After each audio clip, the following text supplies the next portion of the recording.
Existe um ensinamento de Neville Goddard que poucas pessoas realmente compreenderam.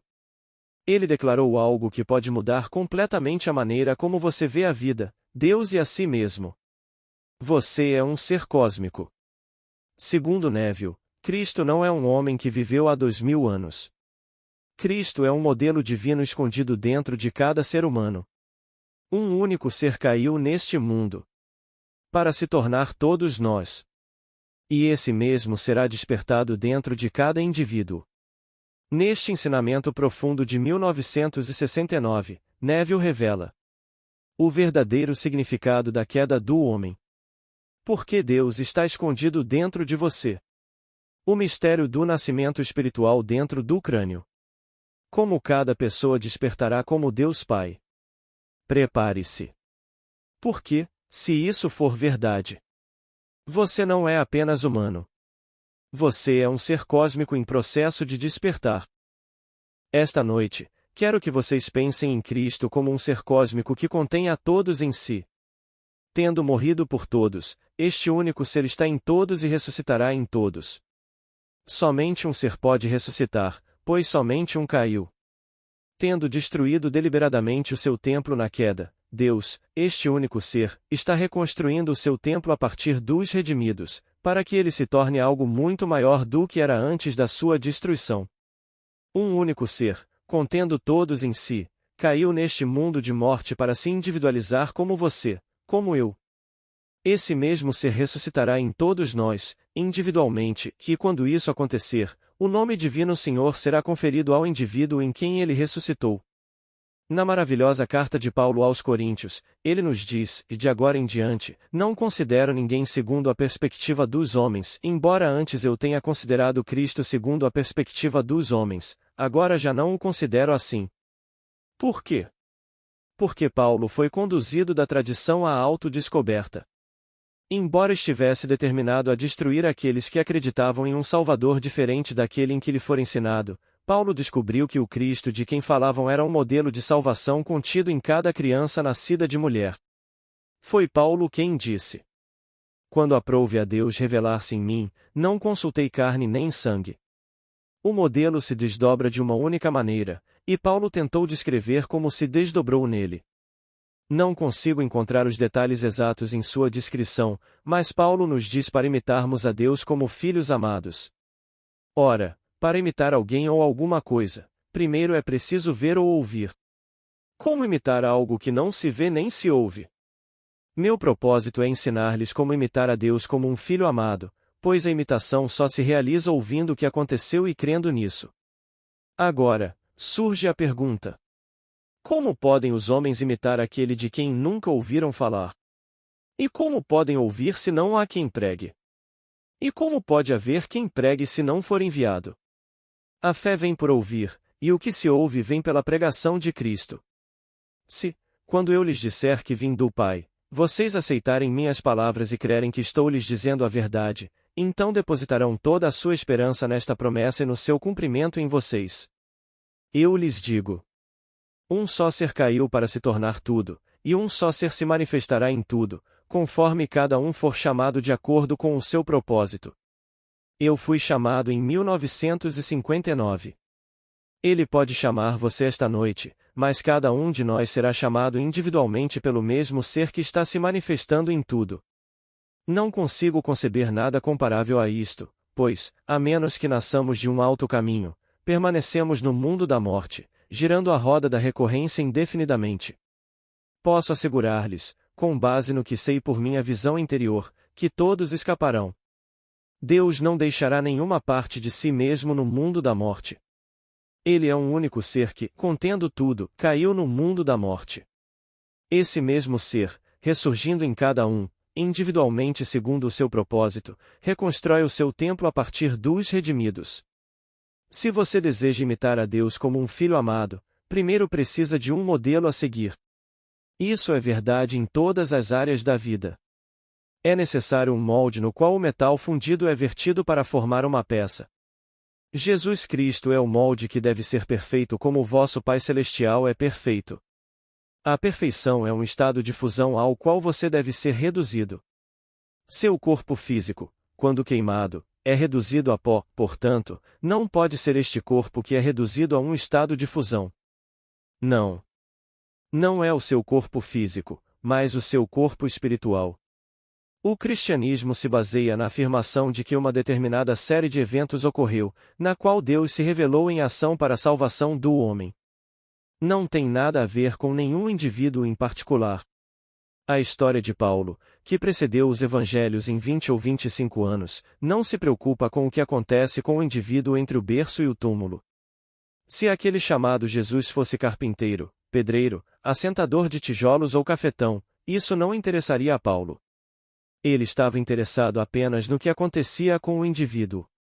Paulo sabia que havia despertado do sonho da vida, mas não podia compartilhar suas experiências com os outros, exceto por meio de palavras. É-nos dito que ele passou seus últimos dias, da manhã à noite, discutindo o reino de Deus e tentando persuadir outros a respeito de Jesus. Alguns creram, enquanto outros não. Isso é verdade neste mundo em que vivemos. Quando conto o que me aconteceu, individualmente, minhas experiências são tão incomuns que a pessoa comum não as aceitará. Elas, ainda presas ao mundo de César, estão mais preocupadas em como ganhar $1 a mais do que com o mundo eterno da vida. Embora este mundo de morte seja temporal, ele continuará como se fosse eterno, até que o indivíduo ouça a palavra de Deus e responda com fé, depositando toda a sua esperança na graça que lhe será concedida na revelação de Jesus Cristo dentro dele. Foi aí que o ser único, que nos contém a todos, caiu. Foi um ato deliberado e necessário para que ele se expandisse além do que era antes da queda. Não fizemos nada de errado para merecer nossa queda, pelo contrário, desejamos entrar neste mundo de morte.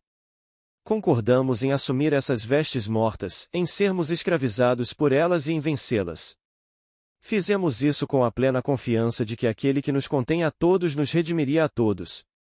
No capítulo 32 do livro de Deuteronômio, lemos: Ele estabeleceu limites para o povo, de acordo com o número dos filhos de Deus, portanto, cada criança é uma vestimenta usada por um filho de Deus, e Deus não deixará nenhum de seus filhos neste mundo de morte. Ao contrário, cada filho se erguerá, individualmente, para a compreensão de que ele é Deus Pai, pois todos nós somos necessários para formar esse único ser que é Deus e Pai de todos. Quando falo de Jesus Cristo, não me refiro a um homem, mas a um modelo. Assim como Paulo, não vejo mais Cristo de um ponto de vista humano. Antes o via dessa forma, mas não mais. Agora o vejo como um modelo de salvação que começou a se desdobrar em mim em 1959, quando despertei em meu crânio. Até aquele momento, eu, assim como você, não fazia ideia de que estava sepultado ali, mas, porque isso aconteceu comigo, agora profetizarei para você. Um vento tempestuoso possuirá, e você despertará dentro de si mesmo para descobrir que está sepultado em seu crânio, de onde emergirá. Esse será o seu nascimento do alto, do qual João fala, dizendo: em verdade te digo que, se não nasceres de novo, não podes entrar no reino de Deus. Este reino é a nova era mencionada como aquela era, em oposição a esta era. Esta é a era da morte, onde tudo começa e termina, enquanto aquela era é a vida eterna.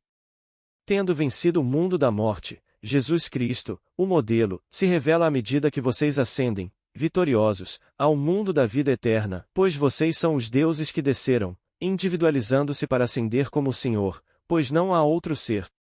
O mundo pode condená-lo se você for um ladrão de profissão, mas Paulo não. Pouco importa o que aconteça com você individualmente entre o berço e o túmulo.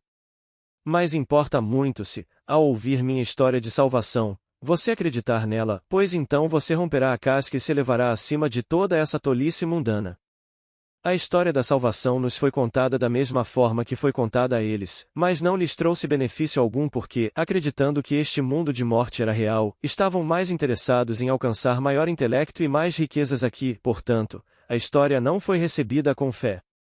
Li uma história sobre Lord Russell que, embora gostasse de ser chamado de Lord, disse: considero a religião uma doença, nascida do medo. Uma fonte de sofrimento indizível para a raça humana. Bem, eu lhes digo que não é uma doença, embora eu saiba que existem inúmeras formas de interpretar o grande mistério. Assim como Paulo, fui ensinado que Cristo era um homem que veio ao mundo e afirmou ser o Messias para salvá-lo. Mas eu lhes digo, o cristianismo se baseia na afirmação de que uma certa série de eventos sobrenaturais aconteceu, nos quais Deus se revelou em ação para a salvação da humanidade. Quando percebi que esses eventos descreviam o homem ideal que era Cristo, soube que não havia outro. São necessários muitos golpes do mundo para nos reduzir àquele ser líquido e cósmico que desperta na sepultura. Essa sepultura não está em algum cemitério, mas no crânio de onde um vento tempestuoso o despertará. No Talmud de Jerusalém, há uma tradição que diz que o Messias nasceu em Belém na noite da destruição de Jerusalém e foi levado por um vento tempestuoso. Eu lhes digo que isso é verdade. Quando o vento tempestuoso me dominou, senti um tremor da cabeça aos pés. Ao despertar, senti como se meu corpo estivesse sendo despedaçado. Esperando encontrar o mesmo quarto em que havia me recolhido, acordei em um túmulo que intuitivamente reconheci como sendo meu crânio. Estava selado, e ao remover uma pedra, descobri que podia forçar minha cabeça para dentro da abertura. Assim o fiz, e saí daquele crânio como uma criança sai do ventre de uma mulher, mas este era o ventre de cima, e não o de baixo, pois é preciso nascer de cima para herdar o reino de Deus. Então, toda a simbologia descrita nas Escrituras me envolveu, testemunhando o evento. Está escrito que o anjo do Senhor disse aos que iam ser testemunhas: Ide e o encontrareis, porque Deus nasceu hoje em Belém. Procurai este sinal, e um bebê envolto em panos, deitado no chão. As testemunhas foram depressa e encontraram o sinal, mas não conseguiam ver quem estava tendo a experiência, porque ele estava Espírito. E como Deus é Espírito, foi Deus quem nasceu. Embora eu não pudesse ser visto por olhos mortais, minhas testemunhas não podiam me ver, mas eu podia vê-las e cada pensamento delas era objetivo para mim. Então, o sinal do meu nascimento foi levado por um vento tempestuoso. Agora, sabendo que sou Deus, que sou um pai, preciso de um filho para testemunhar minha paternidade. 5 meses depois, Davi, o Filho de Deus, apareceu diante de mim e me chamou de pai, e eu cumpri sua promessa. Então, retornei à limitação da minha cruz para compartilhar minhas experiências com vocês, meus irmãos, para encorajá-los a crer. Vi meu único filho, que é o único Filho de Deus. Esse filho é a personificação de todas as gerações de homens e suas experiências, provando que a jornada chegou ao fim e a coroa da justiça é minha. Desempenhei todos os papéis, belos e feios, neste mundo. Tive que fazer isso para ver meu filho, cuja beleza é imensurável e cujo nome é Davi. Agora, o terceiro grande ato revela sua verdadeira identidade como ouro derretido. No livro de Zacarias, lemos: Ele estava no Monte das Oliveiras, quando este se dividiu do leste ao oeste, uma metade movendo-se para o norte e a outra para o sul. Você descobrirá, como eu descobri, que o Monte das Oliveiras mencionado aqui é o seu corpo, pois o Antigo Testamento é uma premonição, uma previsão não totalmente conclusiva e imediatamente evidente. É uma sombra, mas não a substância. Zacarias se refere a uma montanha, mas quando isso acontecer com você, perceberá que a montanha é você mesmo. É o seu corpo que se divide de cima a baixo, de leste a oeste, enquanto um lado se move para o norte e o outro para o sul, revelando ouro líquido e fundido em sua base. Ao olhar para esse ouro vivo e líquido, soube que era eu mesmo, e me fundi a ele e subi para dentro do meu crânio, para o reino dos céus, pois o reino está dentro de nós. Naquele momento, deixei o mundo da geração e retornei ao mundo da regeneração, enquanto os céus reverberavam como trovões. Tendo retornado ao estado fundido, lancei-me no molde que foi preparado para mim antes mesmo da existência do mundo, para me tornar a imagem viva que irradia e reflete a glória de Deus. Agora sou a imagem expressa do próprio Deus. O desejo primordial de Deus foi: façamos o homem à nossa imagem. Eu lhes digo, ele realizou isso. Como um dos deuses, completei a jornada, mas, como somos todos irmãos, sou compelido a permanecer no mundo para lhes dizer, na esperança de que vocês, que ainda dormem, acreditem em mim. Digo que o Cristo das Escrituras é um modelo de salvação e não um homem separado de vocês. Os 4 grandes atos que compõem essa redenção começam com o seu despertar interior e terminam com a descida da pomba. 2 anos e 9 meses após a minha ascensão ao reino dos céus, o Espírito Santo desceu sobre mim em forma corpórea como uma pomba e me envolveu em amor. Então eu soube que havia cumprido todo o meu papel e que agora era uma pedra gloriosa e viva no corpo vivo de Cristo ressuscitado. Cristo é o único ser que caiu contendo tudo em si. Ele nos escolheu nele antes da fundação do mundo. Como ele não poderia cair sem todos nós, concordamos em cair com ele. Esse foi um acordo para a expansão, pois a verdade é uma iluminação em constante expansão. Deus, tendo atingido o limite da contração e da opacidade, morreu para acender a expansão e translucidez ilimitadas. A opacidade, que é dúvida, é personificada como uma coisa e chamada de diabo, e essa coisa, chamada de homem, é o limite da contração. Pode ser difícil de acreditar, mas, como Paulo disse após sua revelação, a sabedoria deste mundo é loucura aos olhos de Deus, a loucura de Deus é mais sábia do que os homens, e a fraqueza de Deus é mais forte do que os homens. O homem acredita que está se tornando cada vez mais sábio, mas isso não passa de uma ilusão. Deus, porém, permite que essa ilusão continue enquanto os homens se condecoram mutuamente, sabendo que, após a revelação, o homem compreenderá que a Bíblia não fala de um Messias que virá de fora, mas de dentro. Um homem caiu, dizendo: Eu digo. Vocês são deuses, filhos do Altíssimo, todos vocês. Contudo, vocês cairão como homens e morrerão como um só homem, ó príncipes. Conseguem imaginar isso? Caindo como um só homem, somos príncipes, e se isso é verdade, então nosso Pai é um rei. Eu lhes digo, nosso Pai é o Rei dos reis e o Senhor dos senhores, pois Ele é o Senhor Deus Jeová, que nos eleva a si para que cada um de nós possa tomar plena consciência de ser o Pai. Independentemente do seu sexo atual, você é um filho de Sol destinado a despertar como o Pai. Esta maravilhosa história das Escrituras é completamente mal compreendida. Os pregadores de hoje não foram enviados, pois ainda não despertaram, portanto, eles contarão todo tipo de história a respeito da interpretação das Escrituras. Antes de 1959, eu não havia sido enviado, mas em 1959 fui chamado, incorporado ao corpo de Deus e enviado. Essa incorporação é como uma impressão feita por um selo em cera ou argila, pois saí trazendo a imagem de Deus.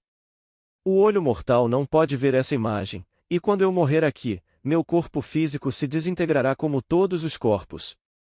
Meus amigos dirão que estou morto, pois para eles sou um ser mortal com fraquezas e limitações da carne. Aqueles que me veem como Neville estão enganados, pois não conseguem ouvir o que estou dizendo, pois veem um corpo se desintegrando diante de seus olhos. Julgam pelas aparências e não conseguem compreender que Deus não vê como o homem vê. O homem vê o homem exterior, enquanto Deus vê o homem interior, e eu, o homem interior, fui impresso em Deus como um grande selo em cera. Visto este pequeno corpo que continua a se deteriorar, contudo, invisível aos olhos mortais, irradio e reflito a glória de Deus. Sou a imagem expressa da pessoa que é Deus, mas somente aqueles cujos olhos estão abertos me verão. Prometo a vocês que me ouvem esta noite que não demorará muito para que partam deste mundo. Não tenham medo. Vocês serão trazidos de volta à vida, em um mundo como este, para continuarem sua jornada. Se acreditarem no que ouviram de mim, embora eu não esteja mais lá, aonde quer que forem, falarão da obra que realizei aqui. Individualmente, deixei o mundo da morte. Estou apenas aguardando o momento em que esta pequena veste será retirada pela última vez. Não retornarei mais a um mundo de mortalidade como este, pois terminei a corrida, combati o bom combate, guardei a fé. Agora, a coroa da justiça me está reservada, onde irei esperar que todos os meus irmãos entrem nessa união e sejam aquele que desceu carregando tudo. Prestem atenção em minhas palavras, não estou enganando vocês. Não demorará muito para que vocês tirem esta veste e se vejam restaurados à vida. Lá, vocês encontrarão muitos de seus amigos que partiram antes de vocês. Será um mundo exatamente como este, onde vocês farão todas as coisas que fazemos aqui. E vocês se lembrarão de quem os ensinou. Vocês não me verão lá, mas eventualmente me verão. Agora estou indo para onde vocês não podem ir, mas vocês irão, pois todos despertarão como Deus Pai. Não estou tentando persuadi-lo a mudar sua atitude em relação ao orador. Estou apenas compartilhando o que sei por experiência própria. Assim como Paulo, não recebi esse conhecimento de um homem, ele veio por meio da revelação da verdadeira natureza da salvação. É algo completamente diferente. A salvação não é um homem, mas um modelo humano oculto em todos, que despertará em todos numa experiência em primeira pessoa, singular e no presente. Quando essa experiência for sua, você também saberá quem você é. Fui ensinado a acreditar que Deus era outro, mas quando o modelo despertou em mim, eu soube que eu era ele. Agora permaneço no mundo apenas para compartilhar essa sabedoria com meus irmãos. O autor desconhecido da Epístola aos Hebreus disse: Irmãos santos, olhem para Jesus, o apóstolo e sumo sacerdote da nossa fé. Todos nós participamos deste grande dom, portanto, voltemos nosso olhar para Jesus, o apóstolo que foi chamado e enviado. É Jesus quem foi chamado. É isso que você realmente é. Como apóstolo, você foi chamado e enviado para contar a história da salvação por experiência própria. Você anunciará as boas novas, sabendo que nem todos que as ouvirem responderão positivamente. Aliás, muitos, mais interessados nas honras dos homens, as desconsiderarão. Aqueles que possuem 50 milhões de dólares só estão interessados em aumentar sua riqueza para 100 milhões e, embora possam ter 80 anos quando ouvirem sua história, isso não os interessará, pois ainda desejarão mais daquilo que deixarão para trás quando partirem deste mundo, já que não poderão levar nada consigo, como você sabe. Criarão um mundo como este, porém desprovido do que construíram aqui, e se colocarão em um papel mais adequado à obra que ainda será realizada neles pelo Filho de Deus que veste essa veste. Ele poderá tirá-los do papel de milionários e colocá-los no papel de engraxate ou de limpador de latrinas, se isso for necessário para a obra que ainda precisa ser feita neles.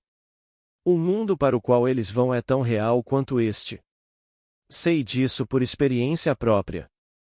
Já me sentei em uma cadeira e senti algo acontecer dentro de mim, e vi um mundo que era solidamente real.